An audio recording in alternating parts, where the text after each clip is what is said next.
नमस्कार साथियों, उत्तराखंड मुक्त विश्वविद्यालय के कम्युनिटी रेडियो हेलो हल्द्वानी में आपका बहुत स्वागत है। 91.2 मेगाहर्ट्ज की रेडियो तरंगों पर आप इसे सुन पा रहे हैं। हमारे स्टूडियो में आज दो बहुत ही कमाल की, बहुत ही अपने अपने क्षेत्र की मकबूल हस्ती, मकबूल शख्सियत हमारे साथ मौजूद हैं। नंद किशोर हटवाल जी हमारे साथ मौजूद हैं, जो कि शिक्षा विभाग में बहुत अरसे से अपनी सेवाएं दे रहे हैं और 12वीं तक की जो शिक्षा है, हमारी माध्यमिक शिक्षा, उसका पाठ्यक्रम बनाने में बहुत अहम भूमिका आपकी SCRT के जरिए रही है और बहुत अरसे से, लगभग 3-4 दशकों से शिक्षा के क्षेत्र में काम कर रहे हैं, भाषा के क्षेत्र में काम कर रहे हैं। दर्जनों किताबें अभी तक आपकी प्रकाशित हैं। नंद किशोर हटवाल जी, बहुत बहुत स्वागत है आपका। स्टूडियो में पहली बार आप आ रहे हैं, हमें बहुत अच्छा लग रहा है, बहुत स्वागत है। धन्यवाद आपका जी, बहुत बहुत धन्यवाद जी। और नंदलाल भारती जी हमारे साथ मौजूद हैं। जौनसार बाबर की आवाज हैं, उत्तराखंड की आवाज हैं। देश विदेश तक आपने जौनसार की, उत्तराखंड की आवाज को पहुंचाया है और संस्कृति कर्मी, लोक कर्मी, कवि, गायक हैं। नंदलाल भारती जी, आपका भी बहुत बहुत स्वागत है। आप 2 बार पहले भी रेडियो में आ चुके हैं। जी जी जी आपका पुनः बहुत स्वागत बहुत है धन्यवाद जी। बहुत बहुत धन्यवाद। तो आज जैसा कि भाषा उत्सव उत्तराखंड मुक्त विश्वविद्यालय के द्वारा मनाया गया, तो बहुत सारी चर्चाएं अभी गोष्ठी के जरिए हम ने सुनी है, आप सब लोगों की बातें। तो बार बार एक जो बात आ रही थी, सबकी बातों में एक जो कॉमन था कि हमें थोड़ा सा बदलना होगा, प्रौद्योगिकी के हिसाब से बहुभाषिक होना होगा। और जैसा कि हटवाल जी ने आपने बात कही कि शोध जो है, रिसर्च है, वो भाषा को उतना नहीं बचाएंगे जितना कि उसको प्रयोग करने वाले लोग बचाएंगे। तो यहीं से मैं बात जानना चाहती हूँ कि क्या आशय है इस बात का, थोड़ा सा उसको अच्छे से समझाएं। असल में आज जो हमारी क्षेत्रीय भाषाएं हैं, जो मातृभाषाएं हैं, जो छोटी भाषाएं हैं, उन पर समाप्त होने का संकट मंडरा रहा है। और ये आज ही नहीं, काफी पहले से ये स्थितियां हैं। और खासकर जब जो गुलामी का काल था, उस दौर से भाषाओं के खत्म होने की प्रक्रिया बहुत तेज होती गई और बहुत सारी भाषाएं हमारी खत्म होती गई। और उसके बाद जैसे पिछली सदी को जो भाषा विज्ञानी हैं गणेश देवी जी, वो भाषाओं के सामूहिक संहार की सदी कहते हैं। उस दौर में बहुत सारी भाषाएं खत्म। आज भी एक प्रक्रिया जारी है हमारे देश में ही नहीं, पूरे वैश्विक स्तर पर भाषाओं के समाप्त होने की एक प्रक्रिया जारी है। और आज के इस भूमंडलीकरण के दौर ने इस प्रक्रिया को और तेज कर दिया है और तेजी से भाषाएं समाप्त हो रही हैं और बदल रही है। और भाषा का बदल जाना भी एक तरह से उसका समाप्त होने की दिशा होती है। वो जो जब भाषा बदलनी शुरू हो जाती है तो कहीं ना कहीं वो दूसरी भाषा के साथ समाप्त होने की तरफ बढ़ती है। जैसे कि आपने कहा कि बड़ी भाषा की अगर वो पिछलग्गू या उसके नजदीक वो जा रही है, हाँ, तो वो खत्म हो रही है, वो खत्म हो जाती है। जो वर्चस्ववादी जो भाषाएं हैं, साम्राज्यवादी भाषाएं हैं। हाँ, वो सब।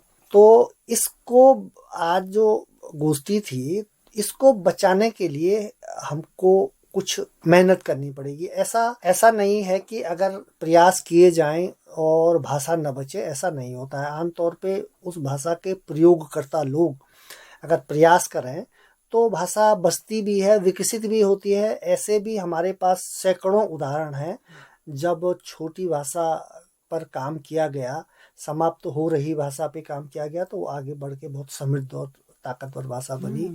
हमारे पास हिब्रू का उदाहरण है और भी भाषाओं का उदाहरण है। तो इसके लिए हमको उसी तरह से बहुत बहुआयामी कार्य करना पड़ेगा। हमको सिर्फ ये देख के खुश नहीं होना है कि हमने, हमारी भाषा में इतने शोध हुए हैं, इतनी डिक्शनरी आ गई है, इतनी किताबें आ गई हैं, इतने अखबार छप रहे हैं। सिर्फ यही चीज़ें, ये भी बहुत महत्वपूर्ण चीज़ है। जैसा कि सब श्रोता जानते हैं, लेखन भाषा को बहुत बड़ी ताकत देता है, बहुत बड़ी समृद्धि देता है। उसको लोकप्रिय बनाने में भी लेखन का एक बहुत बड़ा योगदान होता है। लेकिन भाषा को बचाने की यहाँ तक बात है तो सिर्फ लेखन से ही अगर हम ये सोचेंगे हमारी भाषा में किताबें लिखी जा रही है, इससे ये बच जाएगी, तो ये सोचना भी गलत होगा। भाषा के प्रयोगकर्ताओं को, अगली पीढ़ी को, हमको कुछ न कुछ ऐसे क्रियाकलाप, ऐसे कार्य करने पड़ेंगे कि ताकि हमारी ये वर्तमान जो भाषा है, ये अगली पीढ़ी को हम इसको उस पूर्णता के साथ सौंप सकें। मतलब फिर वही पूर्णता शब्द प्रयोग कर रहा हूँ मैं। पूर्णता का मतलब उसके सारे गुणों के साथ, सब कुछ के साथ। हमने एक बदल कर बिल्कुल सौंप दी तो फिर वो भी भाषा नहीं रह जाती है। तो ये जरूरी है। बिल्कुल। अभी हम इसके बाद आपसे जानना चाहेंगे कि SCERT में आपका जो योगदान है भाषा को लेकर, उस पर भी बात करेंगे। तो मैं नंदलाल भारती जी के पास आना चाहती हूँ। भारती जी, जब हम पूरा सोशल मीडिया या जो पूरा जो टेक्नोलॉजी में देखते हैं तो उसमें तो लगता है कि हाँ बहुत कुछ हो रहा है, गाने बहुत बन रहे हैं, अब लगातार वीडियो लोग अपलोड कर रहे हैं बहुत तरह तरह के। तो क्या ये काफ़ी हैं या ये एक सही दिशा में जा रहे हैं, या और कुछ और कहाँ कहाँ कोशिशें करने की ज़रूरत है? आपने कहा कि हमारे गांव चौबारे, हमारे आंगन बसनी चाहिए, जो भाषा की प्रयोगशाला हैं, जो भाषा के अनुसंधान केंद्र हैं, असल में सामूहिकता जो थी वो खत्म हो रही है। तो कैसे उसको बचाएं? समाधान की तरफ मुझे लगता है कि हमें बढ़ना चाहिए। जी, इसमें जहाँ तक मेरा, आप इसको स्वीकार करें ना करें, लेकिन मैं इस बात में ये कह सकता हूँ कि जिस तरीके से हम नदी से पानी को लिफ्ट करते हैं, टीले पे पहुंचाते हैं, ऊंचे डांडे पे पहुंचाते हैं, फिर वहां से घरों घरों में देते हैं, तो घर वाले सोचते हैं कि पानी तो बहुत है, लेकिन इसका जो मेन स्रोत है, जिस हिमालय से, जिस स्रोत से वो पानी वहां तक पहुंच रहा है, अगर वो स्रोत नहीं बचेंगे तो लिफ्ट कहाँ से करेंगे बाद में। यही हमारा भाषा का है कि अभी हम जो किताबों में थोड़ा सा ये सोशल मीडिया पे या किसके मुख जबानी थोड़ा बहुत सुन पा रहे हैं, जब तक वो इसका मूल है, जब तक वो माँ की गोद, दादी की कहानियाँ, और घर का वो चौका और गांव का वो आंगन, और क्योंकि अगर आज हमारे पूर्वज, हमारे पितृ, हमारे पुरखे जिन्होंने इतने कीमती शब्द बनाए थे, इतनी अच्छी मीठी भाषा बनाई थी, इतने अच्छे गीत बनाए थे, अगर वो आज हमसे पूछेंगे कि हमने आपको सौंपा था ये सिलेबस पूरा, कहाँ है, तो हम उनको जवाब देते हुए हमारी जुबान लड़खड़ा जाएगी। इसीलिए हम लोगों को चाहिए कि हम लोग मूल को पकड़ें, बीज को बचाएं, उसको रोपित करें, उसको अंकुरित होने की, उसकी जो भी उसमें निराई गुड़ाई है उसको करें, और एक स्वस्थ शब्दों के साथ, उन्हीं भावों के साथ हम उन अपनी बोली भाषाओं को जिंदा रखें, जिसको हम दूध बोली भी बोल सकते हैं, मातृभाषा भी बोल सकते हैं, गांव की भाषा भी बोल सकते हैं, अपने पहाड़ की भाषा भी बोल सकते हैं। तो इसका जो प्रारंभिक स्रोत है, मैं चाहता हूं कि सबसे पहले हम नौकरी पेशा कहीं भी करें, हम व्यवसाय के लिए कहीं भी जाएं, लेकिन अपने बच्चों को अगर हम ये सिखाते रहेंगे तो हम समझेंगे कि हम अपनी बोली भाषा के ऊपर काम कर रहे हैं। जी। और आपको लगता है कि शिक्षा से ज्यादा संभव है? शिक्षा तो मैं समझता हूँ जिस दिन हमारी बोली भाषा, हमारे लोक नृत्य स्कूलों में आ जाएंगे ना, उस दिन हम ये मान के चलेंगे कि अब ये इसमें नकलीपन या बनावटीपन आना शुरू हो जाएगा। उसमें वो पाठ्यक्रम से उसका पाठ्यक्रम अच्छी बात है, अच्छी बात है, जितना कुछ पाठ्यक्रम में आ गया वो तो सुरक्षित हो गया, लेकिन पाठ्यक्रम आने के बाद पता चला कि हमने खोया कितना है। ओह, हाँ। तो यहाँ पर पाठ्यक्रम बनाने वाले भी मौजूद हैं और आपकी शिकायतें भी वाजिब हैं। तो हटवाल जी, आपने SCERT के जरिए जो काम किया है, थोड़ा सा उसको बताएं कि पाठ्यक्रम में आने के बाद इन्होंने कहा कि जो छूट गया तब एहसास होता है। ये बहुत कुछ छूटा है, पुरखों ने जो पाठ्यक्रम सौंपा था वो एज इट इज लागू नहीं हुआ।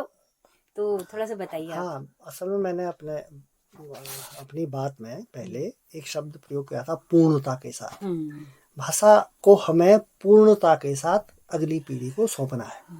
जो बात आपने यही बात कही, असल में हम पाठ्यक्रम बना रहे हैं, लेकिन उसमें भाषा के हमारे एक तत्व आए ही नहीं है, भाषा आई ही नहीं है, सिर्फ वो उसका हम एक मोटा सा खाका दे रहे हैं, तो उसको भी पूर्णता नहीं हुई है ना। वो उसको तो फिर दूसरे रूप में हमने दे दी, अधकचरी भाषा दे दी वो। बिल्कुल। तो हमारी असल में भाषा की ये बहुत बड़ी चुनौती है, ये किसी भी भाषा की, उसको अपने मूल जो खुशबू है, जिसको फ्लेवर, एक्सेंट जिसको कहते हैं, स्लंग भाषा के जो होते हैं, उसको वो भी जिंदा रखना है। उसके ध्वनियों को, जो ध्वनियों की विशिष्टता है, जैसे कुमाऊनी में कुछ अलग तरह की ध्वनियाँ हैं जो हिंदी में नहीं है, गढ़वाली में कुछ अलग तरह की ध्वनियाँ हैं, जैसे मैं लो की बात कर रहा था, जैसे स्वाली है, ऐसी और सारी ध्वनियाँ, वैसे कुमाऊनी में भी है। तो हमारी चुनौती ये है कि हमको इन विशिष्ट ध्वनियों को भी जीवित रखना है। जैसे गढ़वाली में अधिकांश शब्दों का प्रयोग ईकारांत है, छोटी ईकारांत, जैसे चाची, तो चाची नहीं बोलते हैं, चाची छोटी ई का प्रयोग करता है। भुली नहीं बोलता है। ये ईकारांत बड़ी ई कुमाऊनी में शायद बोलते हैं। ये कुमाऊनी में जैसे सौ का प्रयोग है। गढ़वाली में जैसे 103 नहीं है, सब खाली दंती 100 है, 100 बस, बाकी 100 नहीं है। बिल्कुल। ये भाषा के ये जो करैक्टर हैं, इनको हम अपने पाठ्यक्रम में कैसे जीवित रखें, लिपियों में कैसे इन ध्वनियों को लाएं, ये चुनौती है हमारे सामने। और ये एक दुष्कर और बड़ा साधना वाला काम है। साधना वाला काम है, यद्यपि असंभव नहीं है। ये भाषा ऐसी ही बची है। बिल्कुल, मतलब तो थोड़ा सा अटवाल जी हम जानना चाहेंगे, हमारे तमाम सारे जो स्कूली शिक्षा के जो विद्यार्थी हैं उनके लिए आपने बहुत किताबें बनाई हैं, तो कब आपको ये दायित्व मिला और क्या चुनौती थी, फिर कैसे कैसे आपने इस पे काम किया और क्या क्या काम हुआ है अभी तक? ये असल में 2016 में हमको तत्कालीन सरकार ने SCERT को एक दायित्व सौंपा था कि आप कक्षा 1 से लेकर के 10 तक की गढ़वाली, कुमाऊनी, जौनसारी और रंग भाषा की किताबें बनाएं। 4 भाषाएं हमको सौंपी गई थी और कक्षा 1 से 10 तक बनना है, पाठ्य पुस्तक प्लस पाठ्यक्रम। तो SCERT में था मैं, तो ये दायित्व और पाठ्यक्रम पहले पाठ्यक्रम बनता है, तो किताब हो गई, किताब हो गई, पाठ्यक्रम उसकी रूपरेखा सिलेबस जिसको कहते हैं। पहले पाठ्यक्रम बनाया जाता है, फिर उस पर आधारित पाठ्य पुस्तकें बनती हैं। तो ये बड़ा चुनौती का काम था, बड़ा काम था, यद्यपि मतलब हमने स्वीकार किया है। तो इसमें क्या चारों भाषाओं के विशेषज्ञों को लिया गया था? हाँ, फिर चारों भाषाओं, फिर उसकी प्लानिंग की हमने, फिर पूरा वहां से थोड़ा सा सरकार की तरफ से आर्थिक सहायता भी आई इस काम के लिए। ये चारों भाषाओं के विशेषज्ञों को आमंत्रित किया गया। फिर पहले पाठ्यक्रम विकसित किए गए मातृभाषा के, चारों मातृभाषाओं के, फिर उन पर आधारित पाठ्य पुस्तकों का निर्माण किया गया। पाठ्य पुस्तकें कक्षा 1 से लेकर 10 तक की पाठ्य पुस्तकें बनाई हमने। प्राइमरी सेक्शन अलग, फिर जूनियर उच्च प्राथमिक अलग, और फिर हाई स्कूल लेवल का अलग। तो इसमें पाठ्यक्रम बनाने की बड़ी चुनौतियां इसमें होती है, मतलब काफी सोच समझ के साथ हमको बनाना पड़ता है। जैसे पाठ्यक्रम का निर्धारण है, इसमें सबसे बड़ी एक जो दिक्कत हमको आई वो ये आई कि पहली बार ये बन रहा था, तो सभी लोग असल में हिंदी अंग्रेजी अब तक हिंदी अंग्रेजी संस्कृत पढ़ाते रहे हैं परंपरागत रूप से, जिनके पाठ्यक्रम और पाठ्य पुस्तकें और पठन सामग्री ये हमारे पास रीडिंग मटेरियल रहता है, पर्याप्त होता है। लेकिन गढ़वाली को लेकर के एक ये गढ़वाली, कुमाऊनी, जौनसारी तीनों भाषाओं को लेके और रंग भाषा को लेकर के ये भी एक समस्या आ रही थी कि हमको इसको सिखाने के लिए आपको प्राइमर तो बनाना ही है, लेकिन उसके साथ साथ वो जो सामग्री का निर्माण भी करना है, कहानियां भी बनानी है, खुद कविताएं भी खुद बनानी है। असल में हम उपलब्ध जो सामग्री होती है ना, जैसे कई बार लोगों ने ये सवाल किया कि आपने जो गढ़वाली का पहले से लिखा हुआ था उसको क्यों नहीं लिया। असल में फिर उसको हम स्तरानुसार नहीं कर सकते हैं। आपने देखा होगा गढ़वाली, कुमाऊनी में बाल साहित्य नहीं है, बाल साहित्य की बहुत कमी है। अच्छा। बच्चों के लिए नहीं लिखा गया ना गढ़वाली। वो जो आपको ये लोक खेल गीत मिलेंगे, हाँ, ये लोक खेल गीत या लोरियां वगैरह मिलेंगी, या लोक कथाएं मिलेंगी। तो लोक कथाओं की भी कुछ दिक्कतें होती है, कुछ सीमाएं होती है। इसमें लोक कथाओं में बच्चों को सुनने को तो बहुत अच्छा लगता है, लेकिन उसके बहुत सारी कंटेंट ना, बहुत सारी सामग्री वो शिक्षाप्रद नहीं होती है। उनमें जैसे लोक कथाओं में बहुत सारे अंधविश्वास होते हैं, बहुत सारे विकृतियां होती हैं, कुछ गलत चीजें भी होती हैं, स्त्रियों के प्रति बड़ी दकियानुसी धारणा होती है, तंत्र मंत्र, हत्याएं, हिंसाएं ये भी होती है। तो ये होलसेल देखना है कि वैज्ञानिक चीजें भी जाएं, तर्कपूर्ण चीजें जाएं, अंधविश्वास को बढ़ावा ना मिले, उन चीजों को हम दूर रखें। और ये 16 में हमने बनाया, तो इसका तत्कालीन जो पाठ्यक्रम की जो गाइडलाइंस थी, पूरा NCERT और SCERT, उसका अध्ययन किया हम लोगों ने। फिर उसके आधार पर जो नई अपडेट थी, जैसे उस समय स्त्री बालिका शिक्षा को लेकर पाठ्यक्रम, पाठ्य पुस्तकों में एक नया अपडेट चल रहा था कि पाठ्य पुस्तकों में जो बालिकाएं हैं उनके साथ कहीं कोई डिस्क्रिमिनेशन न दिखे, भेदभाव न दिखे।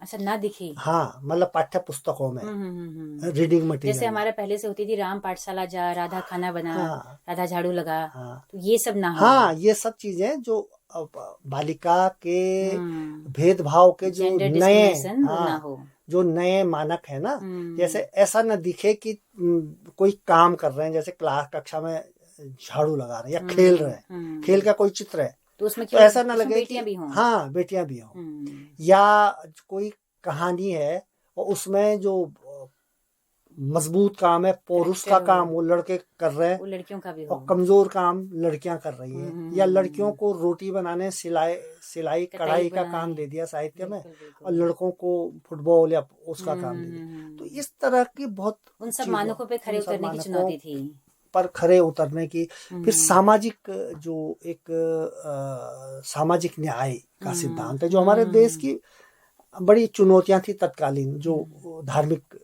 सद्भाव की बात थी, क्षेत्रीय वाली बात थी, उसको भी ध्यान में रखना था। ये सब चीजें पाठ्यक्रम में आनी चाहिए। ये भाषा क्या गढ़वाली, कुमाऊनी, रंग भाषाओं में थी जौनसारी में, या हिंदी में था मटेरियल? नहीं, इसमें बनानी थी ना हमने गढ़वाली हिंदी में बनाया ना? नहीं, अच्छा, उसी भाषा में बनाया? हाँ उस भाषा में बनाया ना। अच्छा। फिर वो चारों तो ये भाषाओं बन पाई किताबें आई क्या, प्रकाशित हुई हैं? ये बनी सिलेबस में लगती हैं? नहीं, अभी तो ये निर्णय नहीं लिया गया ना कि कक्षा में चला है। अच्छा, ये तो उसका पहला चरण था। अच्छा। फिर वो उसमें असल में उसके बाद जो है उसके बाद उसकी पायलटिंग होनी थी, परीक्षण, ऐसे कुछ स्कूली चुन करके। फिर वो परीक्षण वो तो तैयार हो गया था, उसमें थोड़ा सा फर्स्ट ड्राफ्ट था वो, उसमें करेक्शन वगैरह होना था, तो वो अब होता है जैसे सरकार के उसमें, तो वो नहीं हो पाया, वो तो वैसे ही रह गया। तब तक NEP 2020 आ गया। अब 2020 के आलोक में अब आप 16 का बना हुआ नहीं दे सकता ना पाठ्यक्रम। 2020 ने कुछ नए मार्गदर्शन, तो अभी उस पे काम चल रहा है? अभी उस पे काम चल रहा है, नया अभी बन गया है। तो अभी आप हैं उसमें 2020 के आलोक में। अभी पिछले साल में तो SCERT से मैं रिटायर हो गया था। अच्छा। मैं फिर एक प्रिंसिपल बना एक स्कूल में, हाई स्कूल में। अच्छा। वहाँ रिटायर हो गया था, लेकिन उसके बाद बुलाया इन्होंने। अच्छा। तो उसमें इन 3 भाषाओं का डेवलप किया, गढ़वाली, कुमाऊनी, जौनसारी। अच्छा। तो वहीं के वो टीचर बुलाए गए। असल में इसमें जौनसारी में क्या आपका भी कुछ सेवाएं ली गई? असल में टीचर बुलाए। अच्छा, वो टीचर्स थे। अच्छा। ऐसा होता ना, वो बाहर वाला खाली मैं था। हाँ। वो फिर ऐसा होता कि हैं। नहीं मानक माने, अब वो बाहर वालों को तो फिर मानदेय वगैरह देना पड़ेगा ना। टीचर तो आदेश के आ जाते हैं। आदेश फिर टीचर भी विशेषज्ञ थे इसके, बिल्कुल, और जिन्होंने पाठ्यक्रम और पाठ्य पुस्तकों का जिनको, तो वहाँ के काफी टीचर्स, शिक्षक वहाँ काफी संख्या में होंगे जौनसार के शिक्षा के पेशे में? नहीं, जो जिन्होंने इसमें काम किया है मैं उनको नहीं जानता। अच्छा। तो भारती जी, मैं ये आपसे जानना चाहती हूँ, आपने जो एक बात बड़ी अच्छी मुझे बार बार वो लग रही है कि जो पाठ्य चर्चा सौंपी थी हमारे पूर्वजों ने, पाठ्यक्रम, उस पर क्या आपने खुद अपने तय कुछ काम किया कि मैं सरकारों को कुछ बना के सौंपूं कि ये हो, कुछ बच्चे ऐसा पढ़ें? मैंने अभी तक करीब 650 के आसपास गीत लिखे हैं। और 650 के आसपास गीत बहुत होते हैं, और इसमें मेरे को 40 साल लग गए। और मैंने नुक्कड़ नाटकों के छोटे छोटे गीत भी लिखे हैं। मैं, जैसा आपने कहा सर, कि इस बात से मैं बिल्कुल, किसी ने ये भी कहा था एक बार, किसी ने ये कहा था कि हमने चूड़ियां थोड़ी पहन रखी है, और किसी महिला ने इसके ऊपर केस कर दिया था कि आपने ये कह के कि चूड़ियां, मतलब एक महिला को जो है कमजोर किया है कि ये चूड़ियां जो पहनती है, मतलब वो जो है काबिल नहीं है। तो वास्तव में पाठ्यक्रम हो या समाज का कोई खेल हो या मान मर्यादा हो, महिलाओं को आज तो बिल्कुल बराबरी के दर्जे पे आना चाहिए। और जहां तक आपने कहा कि लोक भाषा पे, हमको जौनसार बावर का परिवेश बता रहा हूं मैं, हमारा अभी वो गाँव का आंगन जिंदा है। गांव के आंगन में और संयुक्त परिवार में ये सारी बोली भाषाएं आज बोली भी जा रही है, और आंगन में उसके गीत नृत्य भी हो रहे हैं। लेकिन वो इतने तेजी से घट रहे हैं कि उसकी संख्या बहुत कम हो गई। पहले गांव का जो आंगन था उसके छज्जे पे भी बैठते थे, दीवारी पे भी बैठते थे, और लोग जो है खड़े होकर भी देखते थे जब गांव में आंगन में कुछ वो पारंपरिक गीत लगते थे। लेकिन अब आंगन भी नहीं भरता है। ऐसा ही परिवार में हो गया। पहले 4 पीढ़ियां इकट्ठा रहती थी, एक ही घर में लोग दोहरे सोते थे, और आज जो है मकान तो आलीशान बन गए, पैसा है तो कई मंजिलें चढ़ा दी, लेकिन उसमें रहने वाले नहीं। बल्कि किसी ने कितना अच्छा कहा था कि पहले हम लोग दीवारों के बीच में रहते थे, आज दीवारें हमारे बीच में हैं घरों में। तो ये आलम है। और दूसरा ये हुआ कि हमारी जो पीढ़ी नौकरी में चली गई, उनके बच्चे भी, बहू भी और अपने आप भी, उन्होंने गांव आना बंद कर दिया। और अगर कभी आ रहे हैं तो मेहमान के तौर पे आ रहे हैं। वो बिल्कुल ऐसे आते हैं जैसे 4 दिन के लिए मेहमान आए। और यही हमारी उनसे शिकायत भी है कि आप लोग जब समाज का कोई वो काम है जिसमें आपकी जरूरत है, इन बच्चों को अगर आप गांव के उस आंगन में नहीं लाएंगे और वहां आप इनसे जौन सारी भाषा में बात नहीं करेंगे, तो आपने कितना ही भी आप पढ़ लिख जाएं, लेकिन घर आके जब आप दादी की बात ना समझ पाएं, अपने बड़े दादा की बात ना समझ पाएं, तो हम समझते हैं ऐसी शिक्षा से क्या फायदा हुआ कि हम अपने नाती को अपने भाषा में बात भी ना कर पाए। तो ये हम यही चाह रहे हैं कि वो वाला माहौल जिंदा रहे। और ये माहौल जिंदा रहेगा सांस्कृतिक गतिविधियों के साथ, अपने पारंपरिक। मैं समझता हूँ सर कि जितने भी हमारे बुजुर्गों ने ये त्योहार बनाए, इसके पीछे मात्र मनोरंजन ही नहीं था। हमारी लोक कलाएं, हमारा लोक साहित्य, हमारी लोक संस्कृति, संस्कार, ये भी जिंदा रहे।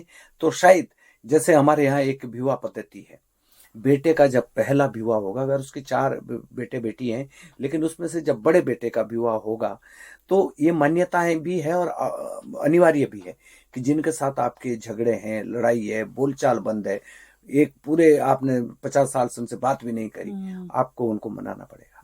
आपको उस भोज पे उनको बुलाना पड़ेगा। अगर वो नहीं आते हैं तो गांव का मुखिया साथ आएगा, नहीं आएगा तो घर की बड़ी जो हमारी बहू है, माता है, जो भी है, वो जाएगी उनको बुलाने। लेकिन उस दिन उनको मनाना ही मनाना है। तो देख लीजिए, एक ये परंपरा के उस पे न जाने कितने झगड़े सुलझ जाते हैं। हम लोग जब इकट्ठे आते हैं, तो शादी हुई तो उस दिन पूरी रात बैठना है, तो अब आदमी ऐसे तो बैठ नहीं सकता बाएं मोड़ के। वो गीत गाते हैं, गाथा गाते हैं, तमाम चर्चाएं करते हैं। उस समय ये हमारी संस्कृति और भाषा के जो मतलब छुपने वाले शब्द है वो फिर चलन में आ जाते हैं। और मैं समझता हूँ शायद वही भाषा को बचाने का पहला कदम होना चाहिए। जी जी जी। अब तो बहुत अच्छी बातचीत रही। अभी बातें तो अनगिनत हैं और बहुत सारे सुझाव बातें करते करते आ सकते हैं, लेकिन मुझे लगता है कि जो पीढ़ी है, जो नए बच्चे जो हैं, जैसे हमारे टाइम पे जब हम स्कूल जाते थे तो हम क्यारियों में काम करते थे। स्कूल की क्यारियां होती थी, रस्सी बनाना, झाड़ू बनाना, ये सब कुछ ऐसे काम फिर से शुरू होने चाहिए कि बच्चा जमीन से, खेती से जुड़ पाए। कार्यकारी शिक्षा, गांधी जी का तो एक बड़ा सपना था ना, बच्चों को जो है कार्यात्मक शिक्षा देने का। बीच में वो कुछ कारणों से बंद हो गया था, लेकिन अभी फिर से एक बहस ये आ रही है एजुकेशन में कि बच्चों को कार्य की शिक्षा दी जाए। अभी बीच में ये हो गया था ना कि बच्चों से काम नहीं करवाना है स्कूल में।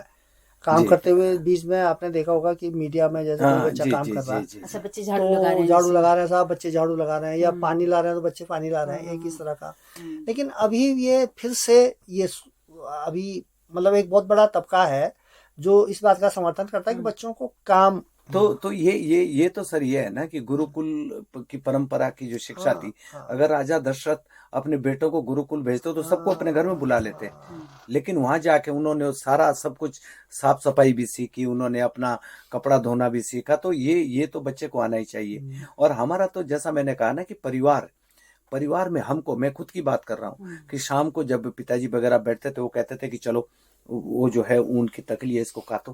फिर हमारे आड़े तिरछे तागे जाते थे, फिर वो अपने आप बट को खोल के सिखा देते थे तकली चलाना, ऊन काटना, ऊन को फानना।